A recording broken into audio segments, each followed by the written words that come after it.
Have you counted all the sheep in the world but somehow still struggling to get your well-deserved shut-eye at the end of another exhausting day? Or maybe you are too familiar with the feeling of spending the night tossing and turning and waking up like Monica after breaking up with Richard. Well, I'm sadly not surprised, and my guess is that you wouldn't be either if I told you that this is more common today than ever before. And unfortunately, restless nights and weary mornings like these are only getting more and more frequent as we get older, and our sleep patterns change. You're getting too old for this shit. We naturally all have trouble sleeping from time to time due to stress or excitement. However, when insomnia hits us night after night, it will become a living nightmare. If making us tired and moody wouldn't be enough suffering, the lack of sleep have dangerous effects on our health and mental state. It's greatly increasing our chance for obesity, various heart diseases, and even type 2 diabetes. So if you are tired of feeling tired and want to give yourself the chance of waking up as fresh as someone in a tampon ad, you're watching just the video you need. Together, we will get to the end of what causes this serious problem. Houston, we have a problem. And how you can easily and effortlessly shield yourself up against the harm of it in the long run. Aren't you sleepy? Everybody loves sleep. Well, outside the Elm Street, they do. Sleeping is awesome. We are asleep an average 30% of our lifetime. This is the incredible period where we are not conscious. We often dream, we may twitch, we might even wake up. But in sleep, we are only in relation to things that are happening within us. Sleep is a tremendously important period of life since it resets our ability to focus, be alert, and emotionally stable in the wakeful state. So we cannot really talk about wakefulness, focus, motivation, mood, well-being without thinking about sleep. We also can't talk about sleep and think about it without considering wakefulness, because they go hand in hand together. When bills are piling and our to-do list has no end to come, daytime worries will bubble to the surface at night.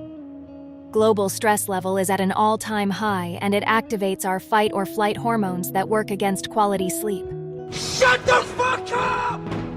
Other than that, we are locked to screens day and night in the highest rate ever, and being exposed to bright lights late at night is decreasing melatonin production and changing our sleep patterns. Even sleeping next to a nightlight, people have shallower sleep. Outdoor artificial light at night, such as streetlights, also has been proven to result in getting less sleep.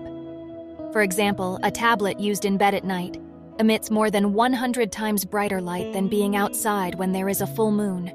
And watching a computer screen in the dark is about 10 times brighter than standing in a lit parking lot. And the impacts of light at night is not limited to just ruining your sleep.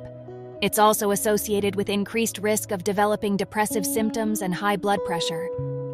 Light exposure misaligned with our biorhythm is a big reason scientists believe that shift work puts people at higher risk for serious health problems. The things we do in the waking state are going to determine when we will fall asleep, how easily we will do that, whether or not we will stay asleep, and how we will feel ourselves when we wake up in the following morning. That is why from waking up, every action we partake in has an impact on our sleep, which then will impact how we feel during the next day. So we need to be thoughtful of what we do during the day in order to help ourselves fall asleep and have a much better quality sleep. Nowadays, more folks are relying on THC or alcohol in order to fall and stay asleep. And even though we cannot deny the fact that it does seem to lower anxiety, that do help people who are struggling with sleep because of anxiety-related reasons, the sleep they get after is greatly disrupted. While pot or booze do help some people with sleeping, the architecture of that sleep is far from optimal compared to the sleep they would get without these substances. If you've ever been having trouble falling or staying asleep, chances are you have turned to some other forms of sleep medications in a search of quick release. But keep in mind, these drugs can have side effects. Such awful things as appetite changes, dizzy and drowsiness, abdominal discomfort, cotton-mouth headaches, and even strange dreams. Moreover, it is dangerously easy to get addicted to such medications, and you can forget falling asleep easily without them for quite some time after quitting. Consider rather the following natural solutions.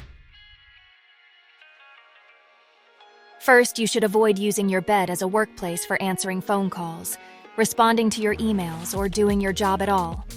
Also, try not to watch TV there late in the night. Your bed needs to be the palace of sleeping and relaxation, not for wakefulness. Reserve your bed only for sleep and having some fun time with your partner. Your TV, laptop, and phone are not the only possible distractions in your bedroom. The surroundings are greatly affecting your sleep quality as well. Making sure your bed is as comfy as it gets is the first and foremost step on the way of getting the rest we all so much desire. Ideally, we need a quiet, dark, and cool environment to have optimal sleep. But even if you have everything right in your bedroom, your blocked nose, especially if you're a smoker, can also block your optimal sleep. And blowing it will only going to worsen the problem. This is why I suggest you to try Barefoot's all-natural, chemical-free tea tree oil to put the crown on your efforts to good sleep. They provide you with various kinds of essential oils from nature's finest and purest, with all sort of health benefits. Take a few drops of tea tree oil and put it on a tissue. Put it next to your pillow or on your nightstand. Or what's best is to use a diffuser necklace instead. The healing fumes will do wonderful things for your respiratory tract. You will immediately feel it in your sinuses. You'll feel the congestion start to subside. You'll breathe easier not only into your sinuses but down all the way to your lungs. And you'll not only sleep much better and through the whole night, but when you wake up, you're going to be shocked. So click the link below to grab yourself a bottle. It will work magic on your sleep. We have to give our minds some time to cool down before going to bed. Learning some form of relaxation is going to promote good sleep and will also reduce anxiety during the awake hours. Daily meditation is one of the best proven way of dealing with this, and it also has countless other benefits on our lives, and it strengthens our spiritual self. Going for a quick daily walk will not only trim you down, but will also keep you up less often at bedtime. Even a brisk exercise have both rapid and delayed effects on our natural sleep hormones, such as cortisol and melatonin, which are essential for leveling up our sleeping game. Just be mindful with the timing of the workout, since exercising too close to sleeping may be stimulating. A workout in the morning, especially if it exposes you to bright daylight, will do the best for our circadian rhythm. The circadian is cycle about a day or 24 hours long. Inside all of our brains and in every animal's brain is a clock that determines when we are sleepy and when we are awake. Being aware of this can help you make better and healthier habits of sleep.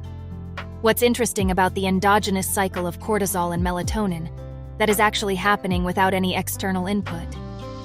If we decide to move into a cave with no light at all, these rhythms of our hormones would still continue. Most people think that the circadian rhythm and your hormones are governed by the sunshine, but it's nothing more than a myth. There has been lots of studies that show that if you were in complete darkness, you would still produce the same amount of melatonin and cortisol as before. We just tend to mess them up with our phones or the TV and all kinds of stuff nowadays. But let's get back to why you're here. Get some sunlight in your eyes as close to waking up as possible. Even if it's cloudy outside, you are still gonna get light on your face. Disclaimer here for overachievers. Don't stare at the sun and burn your retinas out. But getting natural light in your eyes early in the morning has many scientifically proven benefits for your body. Get into cold water of some sort. This could be a cold shower, an ice bath, or just a cold tub. And if you've ever jumped into cold water or had a cold shower, you know it wakes you up in no time. It's because your body will release adrenaline and epinephrine. You don't need more than 1 to 3 minutes of cold exposure to wake you up, since the adrenaline will increase your core body temperature. When you get out of the cold water, your body temperature is increasing at a higher rate and you're gonna feel more alert. It also has the advantage of increasing your dopamine, which is a molecule related to motivation, focus, etc., that you'll be glad to have in the morning. Temperature will also help you during bedtime. And you probably won't be surprised that the way you leverage temperature in the evening is the exact opposite of how you do it early in the day. People might think taking a lovely hot bath or a sauna would heat up your body, and indeed, this is true if you stay in for a long time. However, if you only stay in for less than about 20 or 30 minutes, then there's a compensatory cooling off of your core body temperature for the same reasons discussed earlier. The body temperature will drop by 1 to 3 degrees, and it will make it much easier for us to get into sleep. Similarly, as mentioned before, you should make your sleeping environment comfortably cool, if not cold. That doesn't mean you need to be cold while you're asleep, not at all. But you rather want to sleep in a cool or cold place and then layer on the textile as you please than waking up during the night because you're too warm and can nothing to do about it.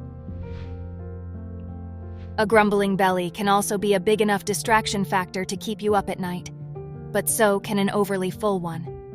So avoid eating large meals, preferably within 2 to 3 hours of your bedtime. If you're hungry right before sleeping, I'm still fucking hungry. you can eat a small, healthy snack to satisfy your stomach until breakfast. Something like an apple will not impact your sleep considerably, unless your significant other is a doctor, then don't expect cuddling. In childhood, when our mother read us a story and tucked us into bed every night, this comforting ritual lulled us to sleep. Even when you are an adult, I can do what the fuck I want. I'm an adult. a set of bedtime rituals tend to have similar effects. Drink a glass of warm milk, meditate, read a few pages of your favorite book, or listen to some rather calming music to unwind before having your eyes shut. The urge to move your legs at any cost, snoring, and a burning pain in your stomach, chest, or throat are usual symptoms of common sleep disruptors. And there is a chance you have restless leg syndrome, sleep apnea, or reflux. If these symptoms are keeping you up awake, Can't sleep. consider seeing your doctor for assistance. You understood what I've just said to you. Yes. I hope these would help at least one of you have a good night's sleep. And if you learned something new, please subscribe to the channel and give me the chance to make other aspects of your life just a little better.